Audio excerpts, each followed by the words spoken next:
may time management. uh, every evening may ara kita ginatawag nga worship. Kay ti amo man na akon sa una, na eksperyensya namo na dito sa Dumangas.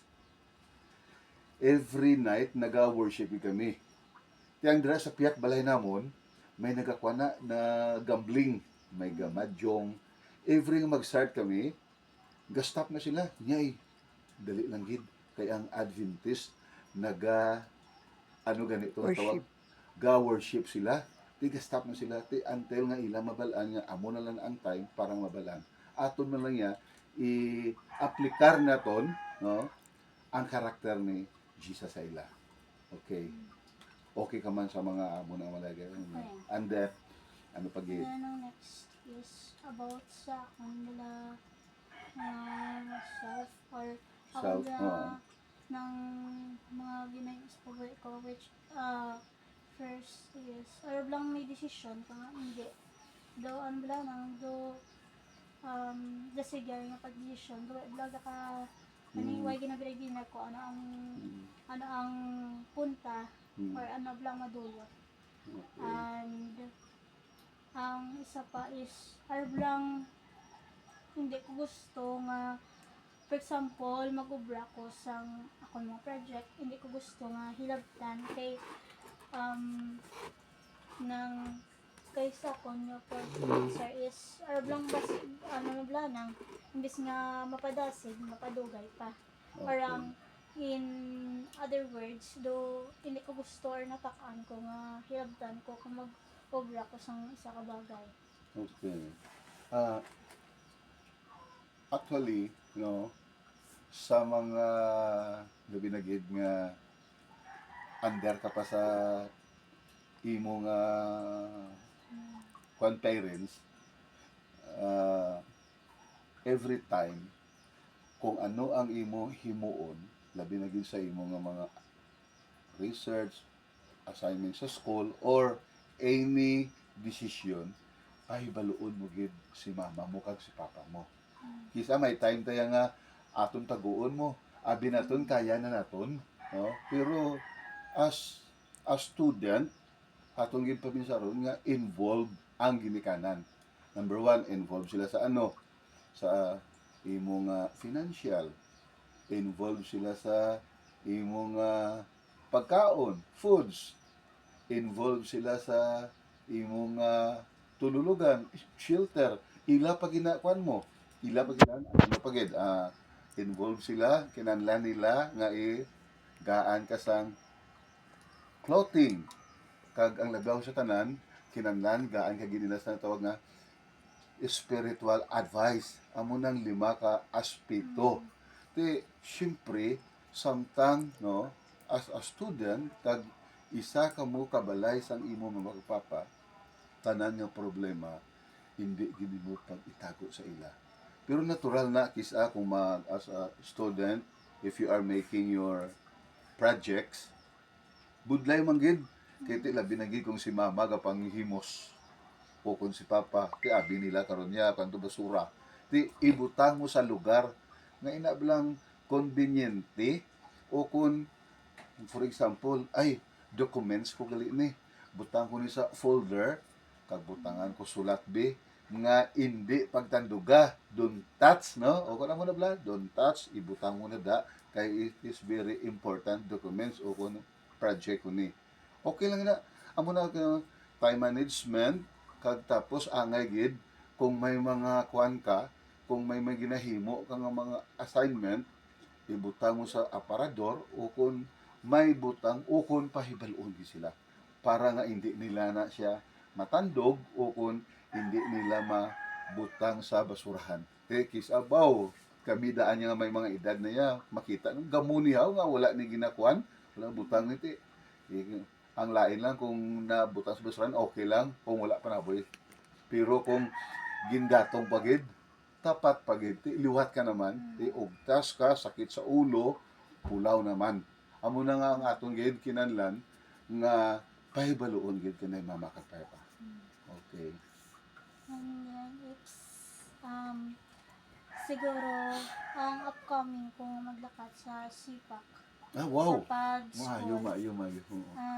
Okay. Siguro ang problem is financial Yes. tungod sa pagka-increase sa tuition. Okay, isa pa na ang problema. Sa pag-increase nila. So,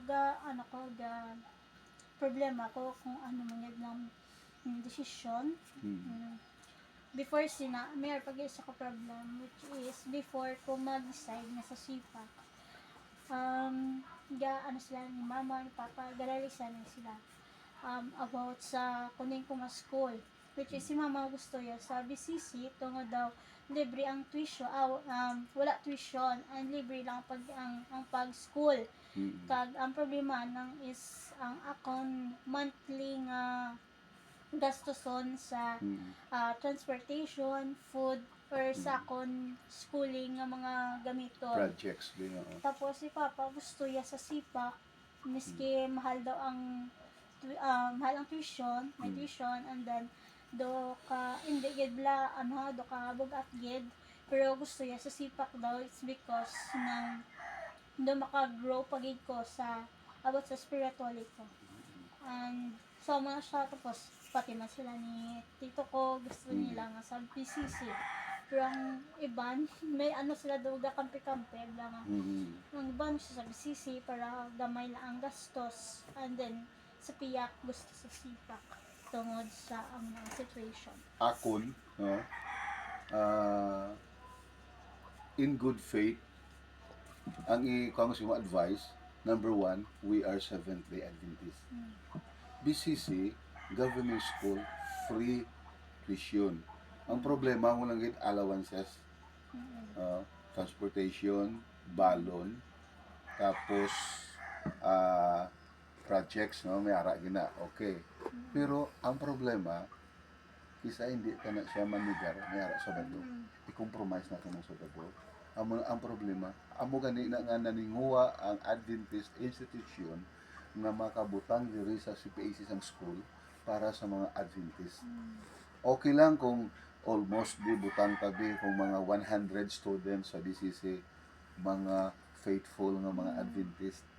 Kay damo na naton na experience nga may mga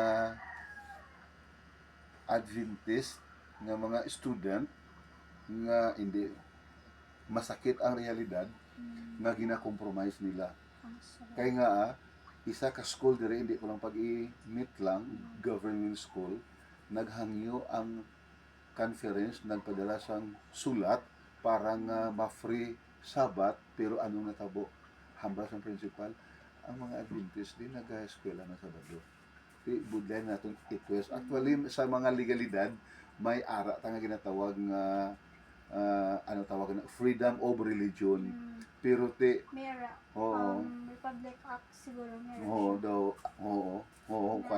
ara siya. Pero kay ginaabuso mag-isa sang aton nga mga upod as a student. Pero ako ma-advise nga mas advantage gid sa aton nga institusyon kay nga number 1 institusyon ta free Sabat.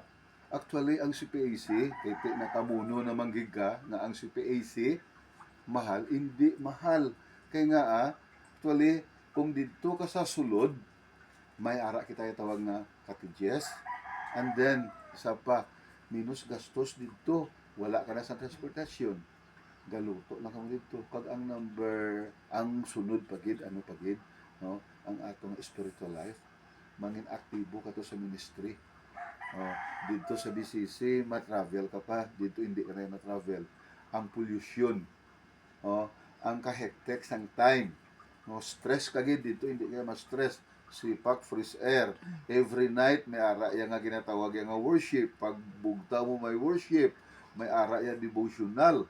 May ara kaya Wednesday and Friday dito nga panimbahon. Kag pwede ka to yung maka-join damo sang mga groups, mga muto or any group sa school nga about sa ministry nga maga-enhance pagid ang aton nga pag-grow sa aton nga spiritual life. Pero husto ako hindi man ko ka-advise, pero ang pagbinag-binag kag ang kung sinong makakuan desisyon, ikaw gina ang maka desisyon. Pero amo lang na may mga advantage, disadvantage. Pero actually 6 years na ko da sa CPAC, sa batch na kon sa labi na gid sa theology department, mga almost 70% mga working student. Ti struggle tuod, pero ti within this graduating naman sila. Wala gani kwarta. Oo, ikaw ya gani ti imposible na nga ti bugtong yun ni kaiha mapaninguwa kag may mga damo dira sang mga scholarship nga gina-offer ang school dira sa aton. Amo na nga sa akon nga pagkuan advice, no, hindi mo ko nga negative sa piyak, ara na gusto nga ako niya ti binagbinagon kag nalabaw sa nan pangumuyuan mo gid. Oo. Okay. So, wala na siya kung problem. Okay. Sige, Daybia, thank you for this opportunity. No? Labi na gid nga gingaan mo ko sang time nga maka-interview kag hatag sang laygay sa mga imo nga ginhatag nga mga gamay nga mga hindi man na siya kwan mga as student kag young age teenager, no, may mga ara gina sa mga problema, pero ang ina nga mga problema hindi mo na siya madala kinahanglan involve ang parents, tapos hindi gid magkalipat, no, nga may ara kita yang ginatawag nga Ginoo nga nagahatag sang kasulbaran sa aton nga problema. Actually may mga verses ko di nga inughatag sa imo, oh.